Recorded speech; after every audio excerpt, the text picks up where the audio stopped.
Each morning in December, from the time I can remember until I turned 18, my siblings and I would get up and open the family advent calendars, counting down the days until Christmas.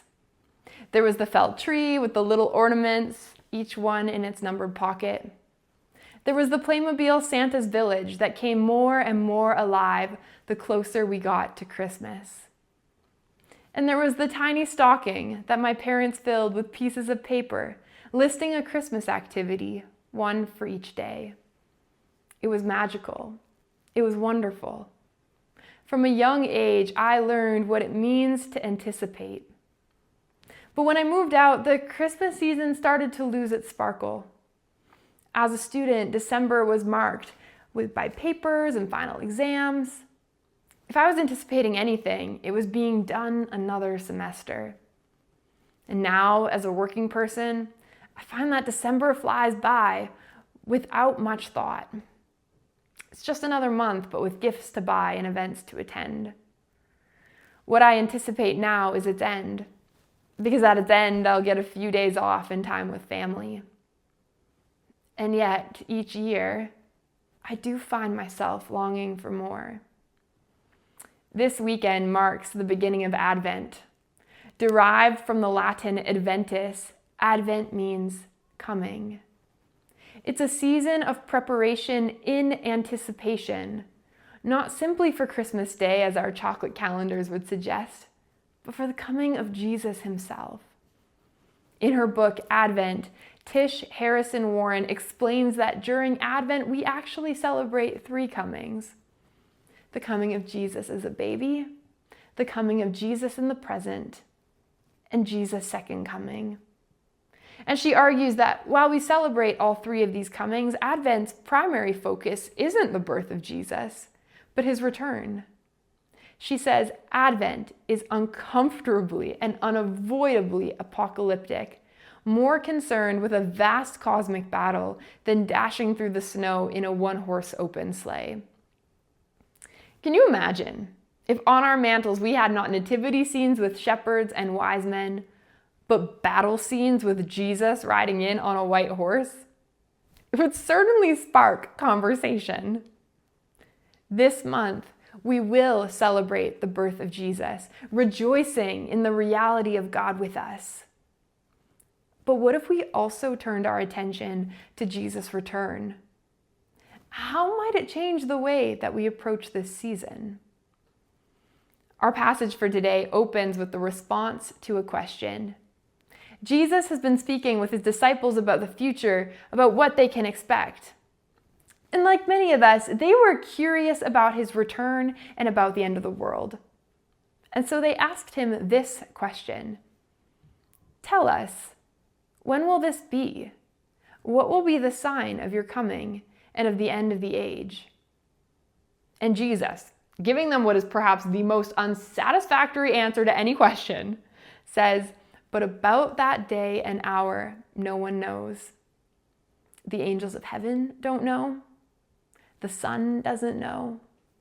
Only the Father knows.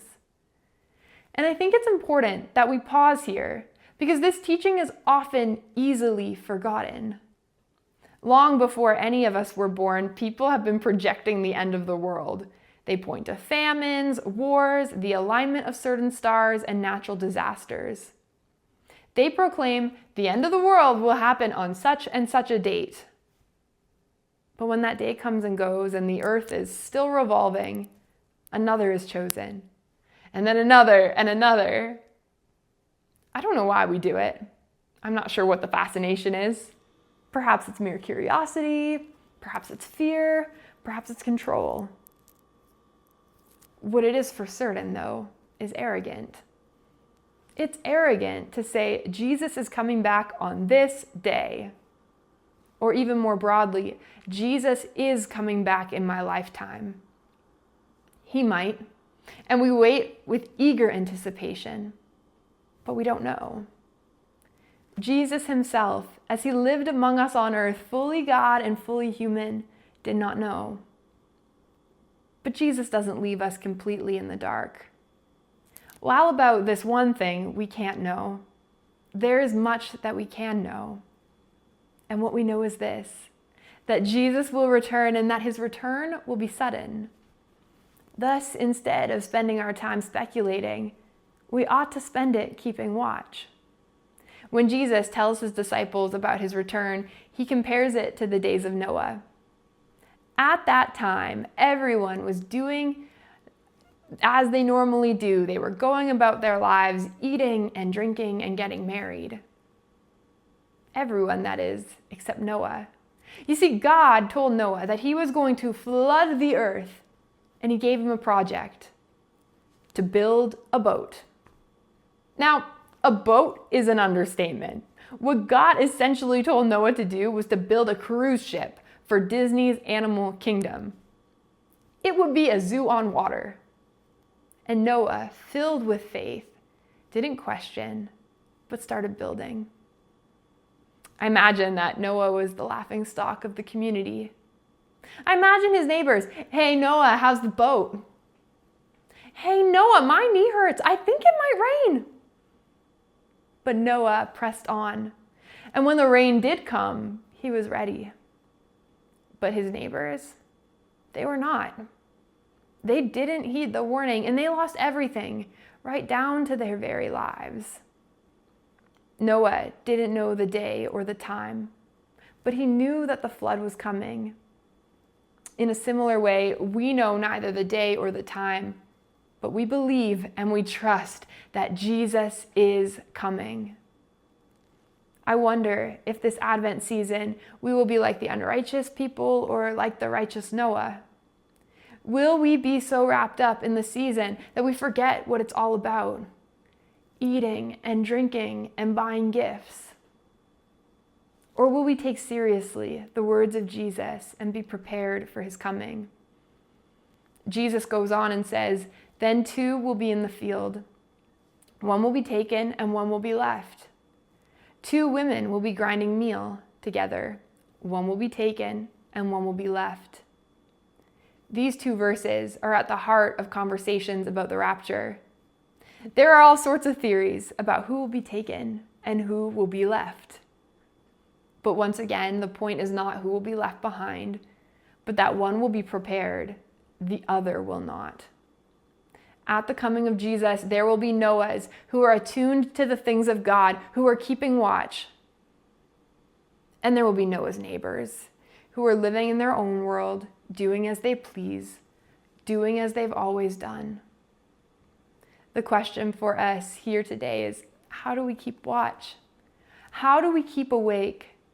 How do we live in light of Jesus' return? The first thing that we need to note is that staying awake is not passive, but active. If you knew that someone was going to break into your house, you would stay awake and be prepared. You put the valuables in the safe, make sure the doors and windows were locked, turn on all the lights, and maybe set some traps like Kevin in Home Alone. You wouldn't just go to sleep. On perhaps a nicer note than a break and enter, if I know that my parents are coming into town, I prepare for their arrival. I make sure that the guest room is made up, I clean the bathroom, I tidy up the kitchen, I tie up all the loose ends at work. And then I check their flight, hop in the car, and drive to the airport. My waiting is not a passive, twiddle my thumbs, "Mom, are we there yet?" kind of waiting. And neither should our waiting for Jesus' return.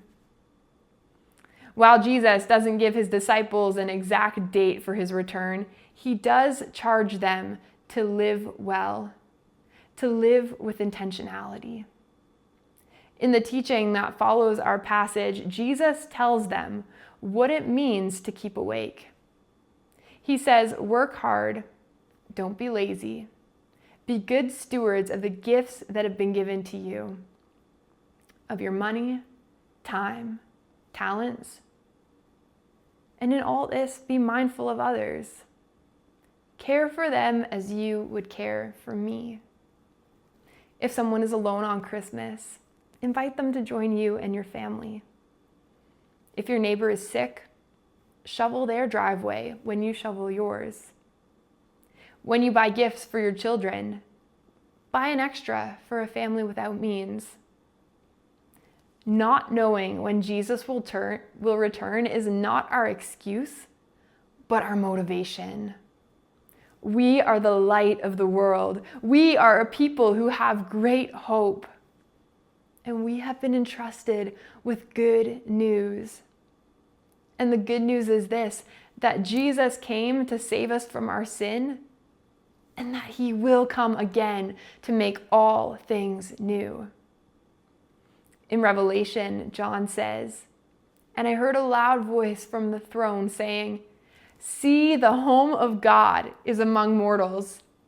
He will dwell with them, and they will be his peoples, and God himself will be with them and be their God.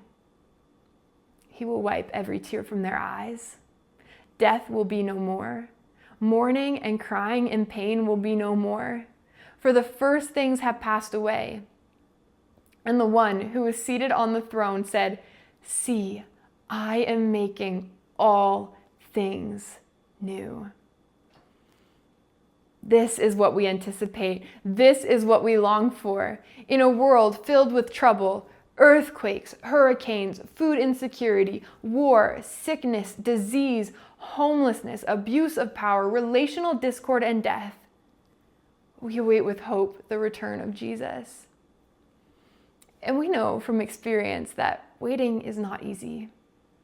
We live in an instant world. Instant noodles, instant coffee, drive-thrus, one-day delivery, Google, and microwave ovens. We want it, and we want it now. Anything less is an inconvenience. And that's where Advent invites us not only into a season of preparation in anticipation, but into a season of surrender. We don't know the full story. We don't know the date of Jesus' return. But together, with all the saints, we wait, surrendered to his timeline, trusting that it's good, trusting that it's true. What if this month we chose not to speed up, but to slow down? To surrender our expectations, to prepare with anticipation, and to share the reason for our hope with the world. Jesus Christ is born, and Jesus Christ will return. He is our coming King. And with all the saints we say, "Come, thou long-expected Jesus."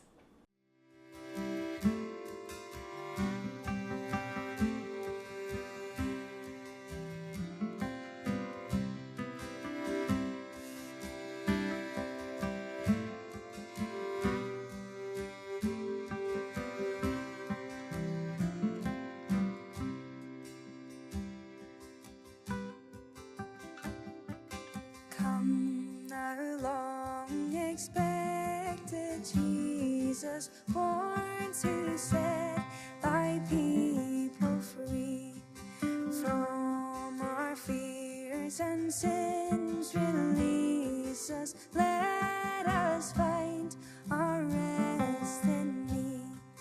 Israel's strength and consolation, hope of all the earth thou art, dear desire of every nation, joy of every longing heart.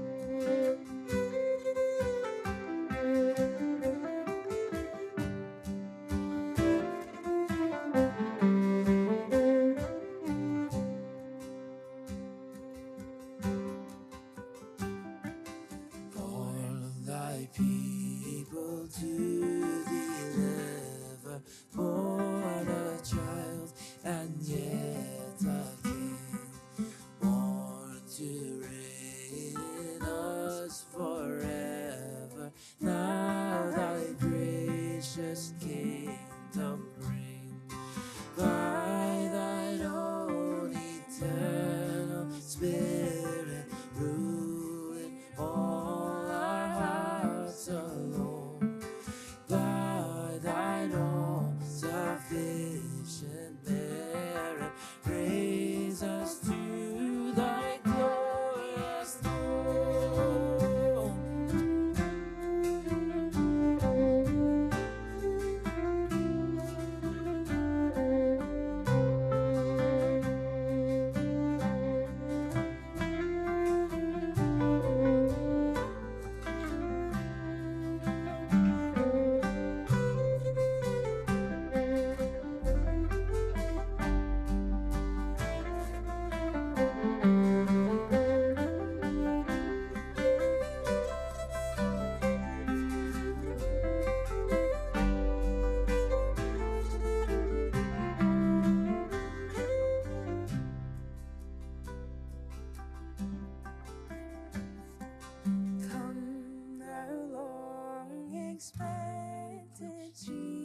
Jesus, born to set thy people free from our fears and sins.